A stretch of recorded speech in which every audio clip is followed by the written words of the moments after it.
হলফনামা দাখিল করতে হয়, তাতে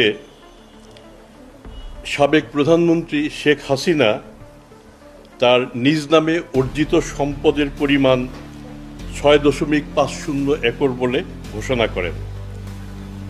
এর মধ্যে ক্রয়কৃত জমির অর্জনকালীন অর্থমূল্য 1,75,000 টাকা এবং সে সময় তার হলফনামায় তিনি যে অস্থাবর সম্পদের উল্লেখ করেন তার অর্থমূল্য 3,46,99,904 টাকা। আমি আবারও বলছি, সেটা কিন্তু হলফনামায় সে সময় যেভাবে ছিল আমরা ঠিক সেভাবেই বলছি। কিন্তু এর বিপরীতে দুর্নীতি দমন কমিশন সে সময় যাচাই করে তার নামে যে সম্পদ পায় তার পরিমাণ 28 একর 41 শতকেরও বেশি।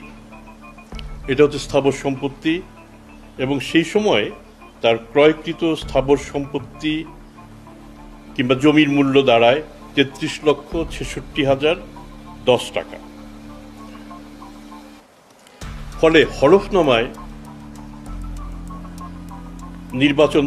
নির্বাচনে পদপ্রার্থী সাবেক